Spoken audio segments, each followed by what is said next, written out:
Hey guys, good morning. So, nandito kami ngayon sa Yellow Stone National Park. Yellow brick road. Yeah, Yellow Geological Park. So, ayan. Medyo naman yung adventure natin bago tayo medyo haggard, no? Tanggalin mo yung medyo. Yun. Haggard talaga kami kasi kasama namin si Ligaw, tapos si Wala. So, si Gano po na, akala namin na wala niya yung, yung yo-yo card niya sa bus.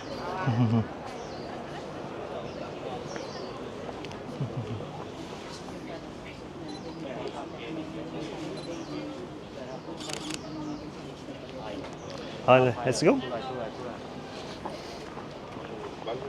Sorry guys.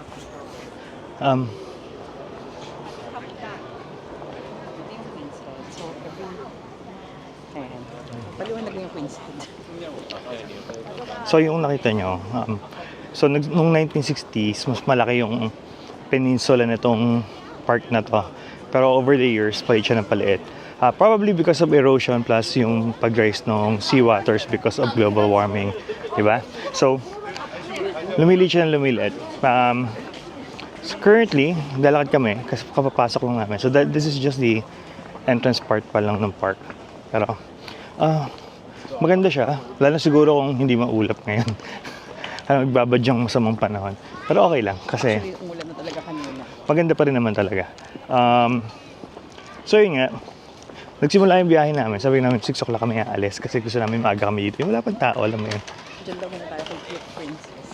Gusto namin wala pang tao dito. Hindi kami nagsaksid doon. Nagising kami 8 o'clock. Nagising ako maaga kasi nahiya akong gisingin siya dahil naglaba siya kagabi. Ilang oras ka naglaba? Oo. So yun, umalis kami ng 10, 9 o'clock. Andito kami ng 10. Kasi lumagpas kami ang mga 4 na stations kasi hindi ko mahanap yung unang-una. Hindi namin alam kung paano pipindot na stop. Buti na hindi namin pinindot yung emergency stop. Tama. Ayan. Sorry, nakikipicture ako ng ibang tao. Yan. Mamaya na lang. Sige, thank you.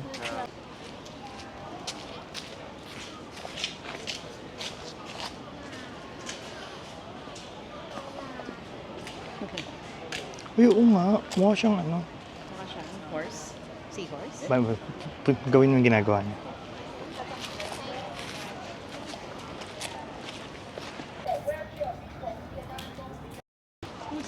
Yan pala yung Queen's Head 2. Queen's Head number 2. So dalawa yan eh. Queen's Head 1, tas Queen's Head 2. Ito yung 2. You know, because how number works, you always start with number 2 before you start with number 1. Natutunan tayo sa Ligano.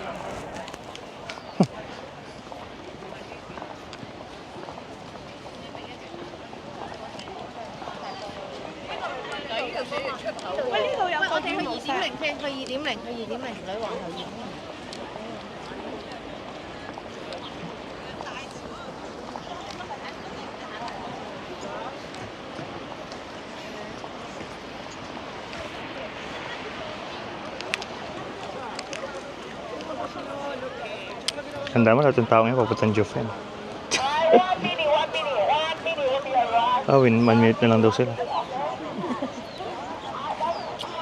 So, ayun po yung may mga tour guide. 1 minute na lang daw meron sila. Ay, pali! Ay, maintindihan ka nila.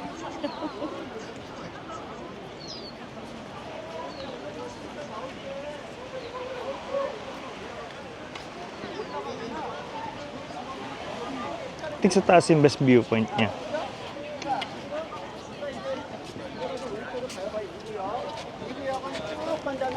나와가지고 조금만 더 가면 왼쪽에 내려가는 계단인데 거기가 있고요.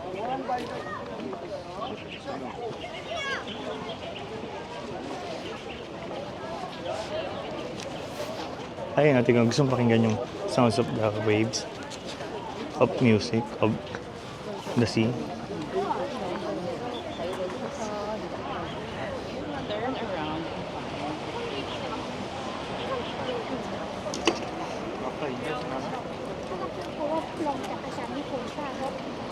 Ang narinig mo. Pinag-uusapan ako ng mga yun.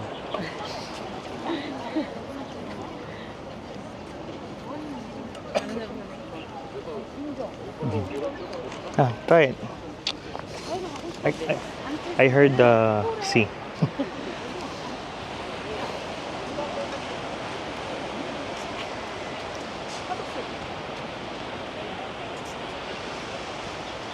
Louder. Sinahanap niya po. Mayaman ni Yamashita. Nasa dagat.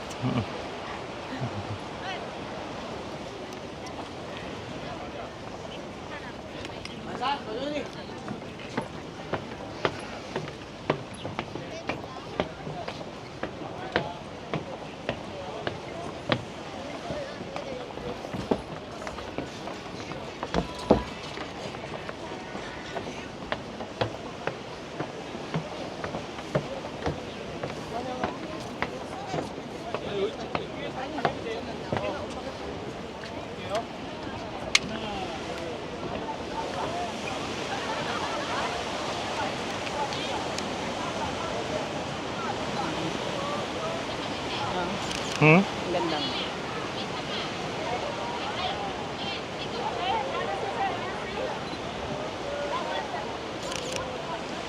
Ganda, malamig. Tapos wala akong jacket. Kasi kahapon. Moist?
갑자기 막 이렇게 한 건 아닐 거 아니야.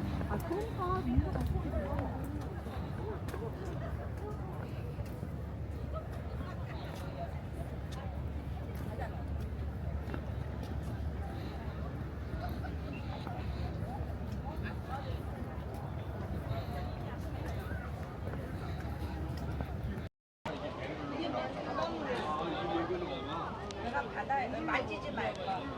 밀고 오면 안 돼. 그렇죠. 이 틈에 바다에 거 바닷물이 왔다 갔다 플리팅 하면서. 그러잖아요. 맞아요. Diyan ka. 그거 훼손된대. 맨돌로 맨돌로. 이게 원래는 바닷물에 다 살았던 건데. Nakapila na kami. Ito po yung pila na Pakubaw. Ano, pila siya pa Ah, Queen's Head. Pa Queen's Head. Kasi hindi kita dito sa pwesto natin. Ayan siya. Nasa likod siya ng rock na yan. Yung may nagpo-posing. Yung pila, ipakita mo. Ito yung pila. Oo, di ba? Oo, baka di sila maniwala. Rock Pila. poster. Tada!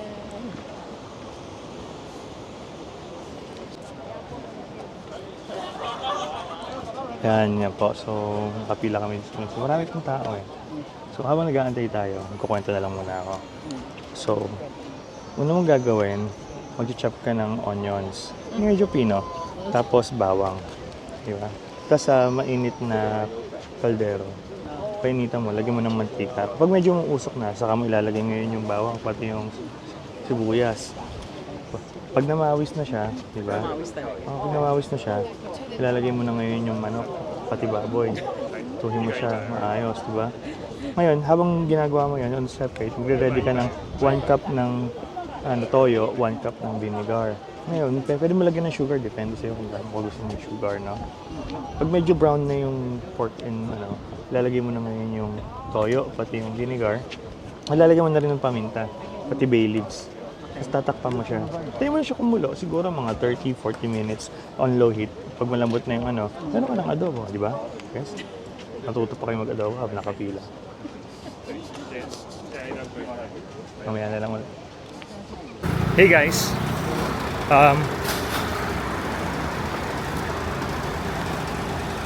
We are now in... I don't know where we are. Namin na lang pala sa kami. So baka bumaba ng train. Pero ang goal namin is makarating ng Jufen eventually. Sabi ni Google Maps 3:50 daw nandun na kami. So hindi na rin namin pupunta sa Jufen kasi lanterns lang pala yun nandun. Tapos side trip siya. Yun nga, like kanina sabi ko, no oras na kami nagising, so imposible na magawa namin yan. So, lalakad kami ngayon. Papunta kami ng train station. Nanggaling kami ng YLU. So, sunod-sunod talaga yung araw namin na to. Kamali kami ng baba kanina. Kasi nawawala yung card ko. Yung yo-yo card ko. Tapos, as it turns out, nandun lang pala sa bag. Tapos, sumakay kami pabalik ng YLU. So, lakad kami papunta doon sa kanto. Coming from YLU, pasakay ng bus. Pwede naman pala doon sa mismong harap ko magantay ng bus. So, naglakad pa kami. So, wala namang wasted effort doon. Hindi naman. Pero, sumakay kami ng bus. Baba kami sa... Pero, so far, mura naman siya. Kasalanan din naman namin kasi late na kami nagising. Naglaba kasi ako kagabi. Sabi ko, mabilis lang maglaba. Tapos, well, in fairness, mabilis naman talaga maglaba. Ang problema lang, para akong beggar kagabi kasi wala kami yung bari. Tinatanggap lang nung machine is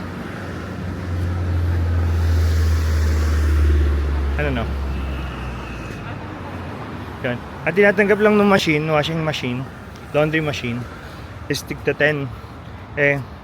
Panibo pera namin. So bumili ako sa 7-Eleven. Yung unang time, pabili ko sa kanya, okay pa. Diba?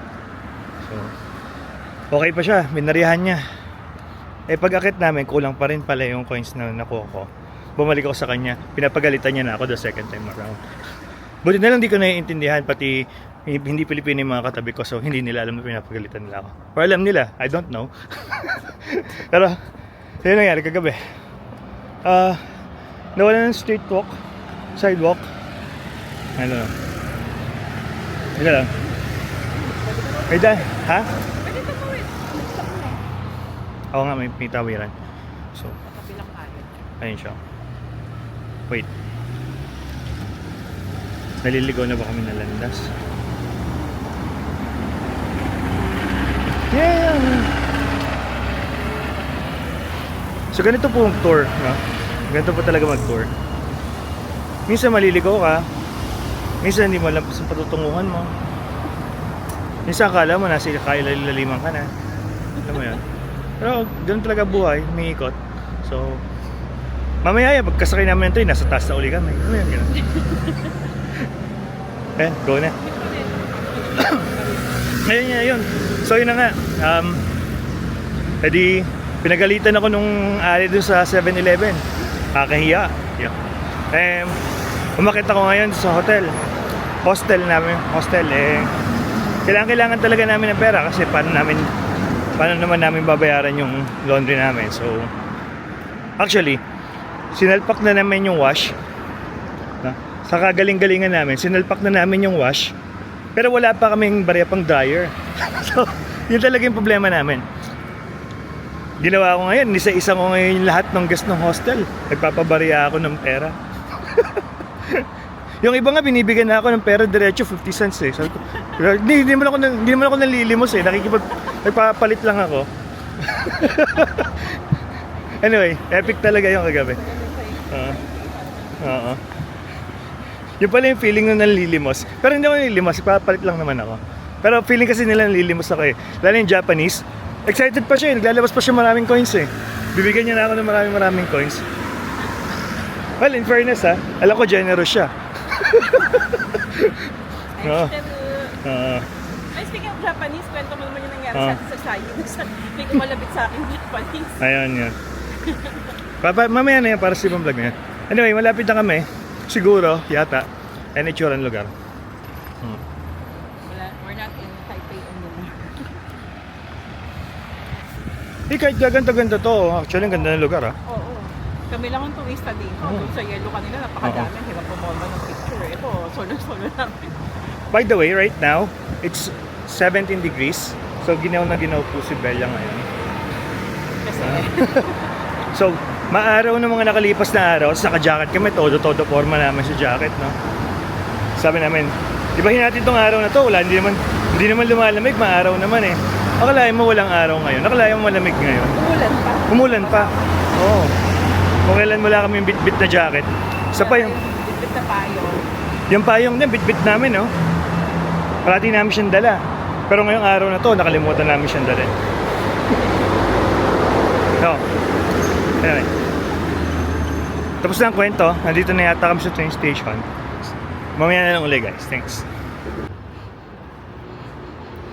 Andito na kami sa exit 8. Ayan. Tapos namin maglakad ng napakalayo. Ayan. Nandito na kami sa train station. So, walang tao dito. Kami lang.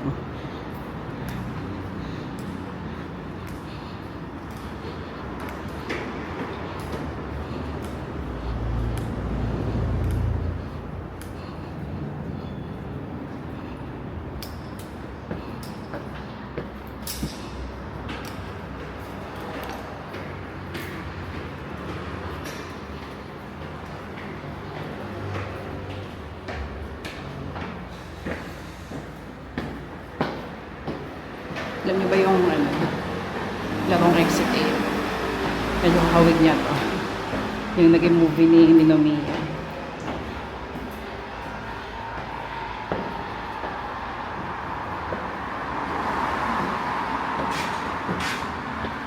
And we're here.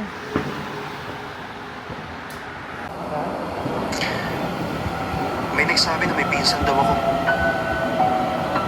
Yung master, paano mo nalaman ang tungkol dyan? Kung gano'n may pinsan nga ako. Meron nga. Nag-iisang anak ng kapatid ng mama mo. Nakapunta na siya dito dati. Ba't di ko alam na may pinsan ako? Ang totoo, nakakaawa ang batang yun. High school siya nang magdiborsyo ang mga magulang niya.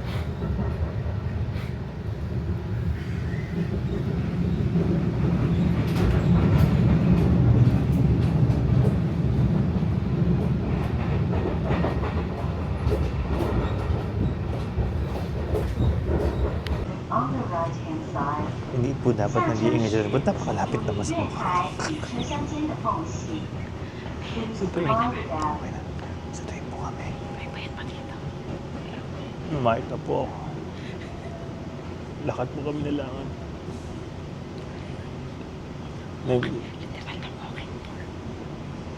Swerte na kayo makuha 100 steps up per day.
May nag-picture.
Damn students.